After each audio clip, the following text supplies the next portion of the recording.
नमस्कार। आज बात करेंगे राजस्थान की उस खींचतान के बारे में जो पिछले 5 साल से चली आ रही है। राजस्थान की कांग्रेस में एक बार फिर खींचतान देखने को मिली। मुख्यमंत्री अशोक गहलोत और सचिन पायलट के बीच जो दूरियां थी वो साफ देखने को नजर आ रही थी पिछले 4-4.5 साल से। लेकिन राजस्थान में विधानसभा चुनाव को महज कुछ ही महीने बाकी है और इससे पहले एक बार फिर मुख्यमंत्री अशोक गहलोत ने खुलकर बोला, और इस बार तो बोला तो क्या क्या बोला ये तो सुनने वाला था। जिस तरीके से एक बार फिर वो गुगली फेंकी है जिसको अब चुनाव तक सब उस गुगली पे कैसे खेलते हैं ये देखने वाला होगा। बात करते हैं मानेसर कांड से। मानेसर की याद एक बार फिर मुख्यमंत्री अशोक गहलोत ने दिला दी और प्रतिष्ठा दांव पर लगा दी उन विधायकों की जो मानेसर गए थे और मानेसर में जिन्होंने सचिन पायलट का साथ दिया था। सचिन पायलट मानेसर जाकर बैठे थे और अपनी कुछ मांगों को लेकर, लेकिन उसके बाद जिस तरीके से तमाम कांग्रेस के शीर्ष नेताओं ने एक साथ फोटो खिंचवाई उन मानेसर में गए विधायकों के साथ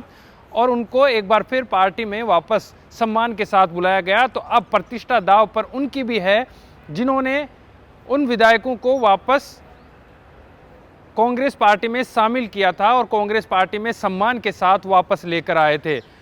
कहा यह जा रहा है कि जिस तरीके से बाड़मेर में सचिन पायलट ने हेमाराम चौधरी के पुत्र वीरेंद्र चौधरी के वीरेंद्र धाम के ऊपर जब सचिन पायलट गए थे तो उन्होंने अपनी ही सरकार पे एक बार फिर पेपर लीक और भ्रष्टाचार जैसे मामलों को लेकर हमला बोला था। और ये पहली बार नहीं था कि सचिन पायलट ने हमला बोला हो। इस तरीके से सचिन पायलट बहुत बार लगातार आवाज़ उठाते रहे हैं और उनका कहना है कि जिन कार्यकर्ताओं ने काम किया है उन कार्यकर्ताओं को तवज्जो मिलनी चाहिए।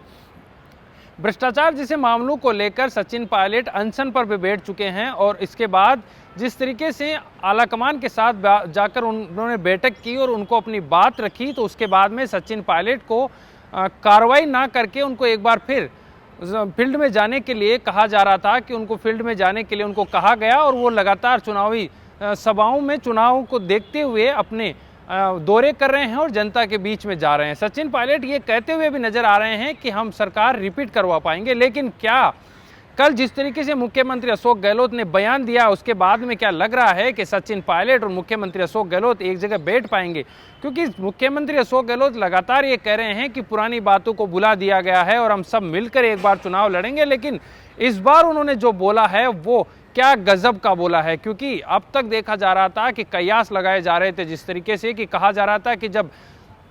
मानेसर कांड हुआ था तो मुख्यमंत्री अशोक गहलोत की सरकार बचाने में वसुंधरा राजे का बड़ा हाथ था। ये सिर्फ लोग कयास लगाए जा रहे थे, अंदरूनी खबरें थी, लेकिन कल मुख्यमंत्री अशोक गहलोत ने इसको स्पष्ट कर दिया है और खुलकर कल मंच से कहा है कि हमारी सरकार बचाने में मुख्यमंत्री यानी कि पूर्व मुख्यमंत्री वसुंधरा राजे, कैलाश मेघवाल और शोभा रानी कुशवाहा ने हमारे साथ दिया और हमारी सरकार बच पाई। और ये उन्होंने साथ इसलिए भी दिया क्योंकि वो जानते थे कि जब पहले भैरू सिंह शेखावत मुख्यमंत्री थे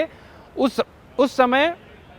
मैं पीसी का अध्यक्ष था और उस समय मेरे पास भी जब भैरू सिंह शेखावत बीमार थे और बाहर दवाई जांच के लिए गए थे तब पीछे से विधायकों ने आकर कहा था कि सरकार गिराना चाहते हैं, लेकिन मुख्यमंत्री अशोक गहलोत ने कहा कि मैंने उनको मना किया कि भले आदमियों इस तरीके का काम नहीं करना चाहिए और ये लोकतंत्र में उचित नहीं है। जिस तरीके से मुख्यमंत्री अशोक गहलोत और वसुंधरा राजे के ऊपर हनुमान बेनीवाल ने कहा है कि गठजोड़ है गठजोड़ है गठजोड़ है, लेकिन कल खुलकर मुख्यमंत्री अशोक गहलोत ने उस गठजोड़ को उजागर कर दिया। मुख्यमंत्री अशोक गहलोत ने यह भी आरोप लगाया कि हमारी सरकार गिराने में अमित शाह, धर्मेंद्र प्रधान और गजेंद्र सिंह शेखावत का बड़ा हाथ था।